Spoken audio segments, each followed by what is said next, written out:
تبارك الذي بيده الملك وهو على كل شيء قدير الذي خلق الموت والحياة ليبلوكم أيكم أحسن عملا وهو العزيز الغفور الذي خلق 7 سماوات طباقا ما ترى في خلق الرحمن من تفاوت فارجع البصر هل ترى من فطور.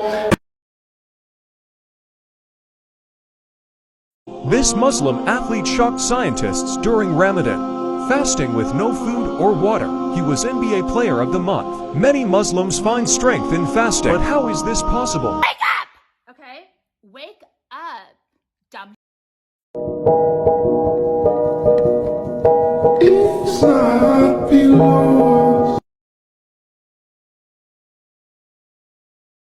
You must learn how to hold people accountable.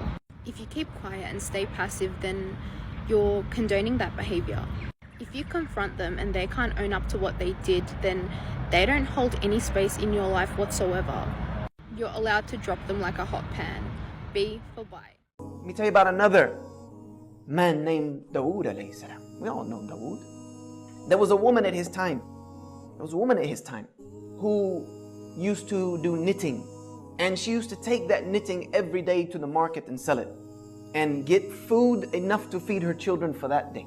One day she was on the way to the market and a bird came and swooped and took her knitting. She had nothing left to feed her children. So she went into Dawud alayhi salam and she confronted him. And she asked him, is Allah just or is Allah unjust? Is Allah just or is Allah unjust? And Dawud is thinking, what kind of question is this? And she told him what had happened, that I feed my children every day off the knitting that I make, and that's all I have. Today a bird who is acting off of his fitrah from Allah subhanahu wa ta'ala came and took this knitting and took it away. Now I have nothing to feed my children. So is Allah just or is He unjust? As she was saying this, some men came in with huge bags of gold and they dropped it in front of Dawud alayhi salam, and they were foreigners, they weren't known. And they said to Dawud, this is for you, for the sake of Allah, as sadaqah to whomever you think it should be distributed to. And Dawud is asking them, what's the story here? You know, there gotta be a story behind this. Why are you here with this large amount of money? They said that we are merchants by trades, and we were traveling across the sea. And a huge storm came and broke the sail on our ship, and we were just being tossed about in the ocean. So we made dua to Allah that if He gets us out of this predicament, then we will donate everything on this ship for the sake of Him alone. At that moment, a bird came and dropped some yarn and materials and knitting that we were able to use to reconstruct our sail that brought us safely here to you. So here we are fulfilling our oath to Allah subhanahu wa ta'ala. Dawud alayhi salam looked at the woman and he asked her, is Allah just or is Allah unjust? You have a Rabb who is working for you on land and on sea. Is Allah just or is He unjust? And he gave it all to her. You see, sometimes the plan of Allah doesn't seem to be working.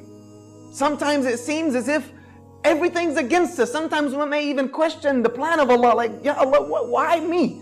What are you doing to me? What have I done to deserve this? What has this ummah done to deserve the travesty and the tragedy that is going through right now? This is what we ask many times, and I know we've all become susceptible to it at some point in life. Sometimes we can't see it. Sometimes it doesn't seem like it's working. But Allah subhanahu wa ta'ala has a plan.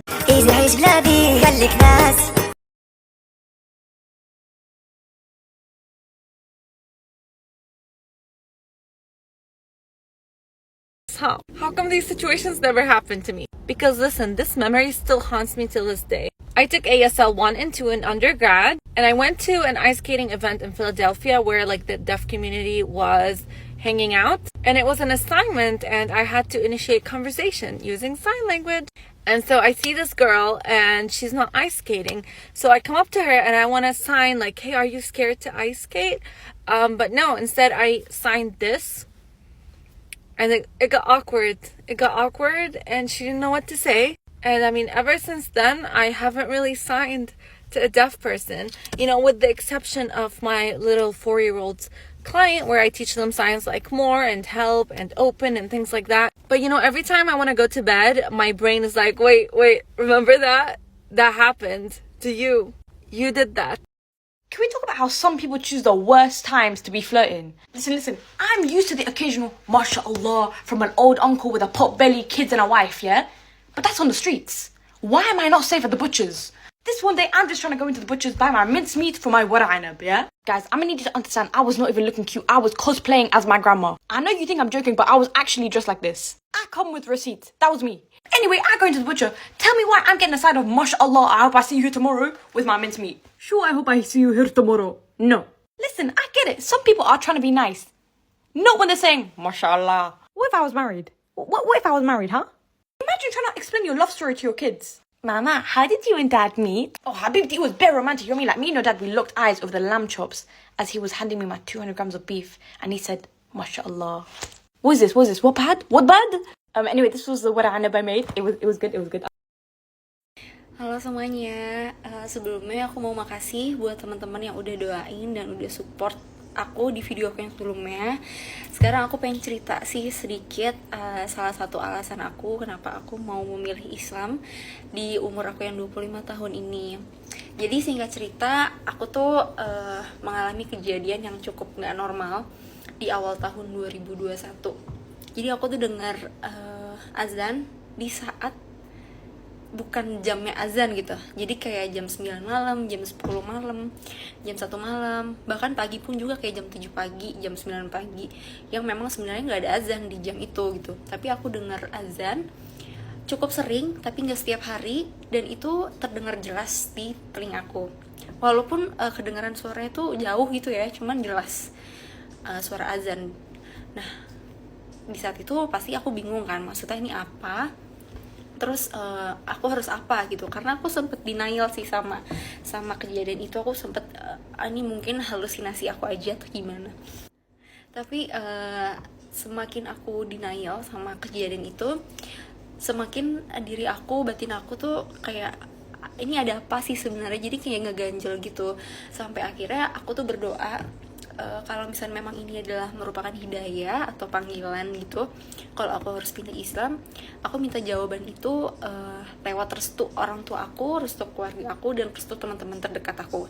Dan alhamdulillah di bulan Oktober 2021 aku memberanikan diri untuk minta restu ke orang tua aku, dan alhamdulillah semuanya itu berjalan dengan lancar. Jadi kayak orang tua aku ngerestuin, semuanya ngerestuin gitu. Karena aku udah dapat restu dari orang tua aku dan dari keluarga aku, ya udah seketika tuh aku ngerasa, oh ya udah ini adalah jawaban dari Allah, dan aku harus ngejar hidayah itu sih. Ya, sampai akhirnya aku memutuskan untuk pindah Muslim atau mualaf di bulan Januari tahun ini.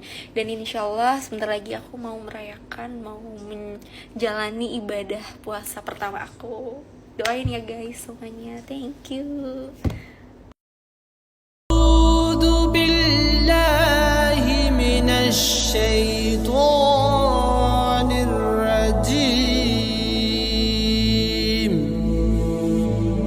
La'allakum tattaqun.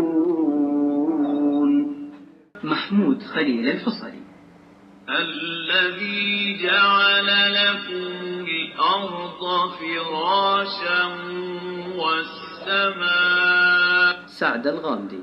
الذي جعل لكم الأرض فراشا والسماء بناء. عبد الرحمن السديس.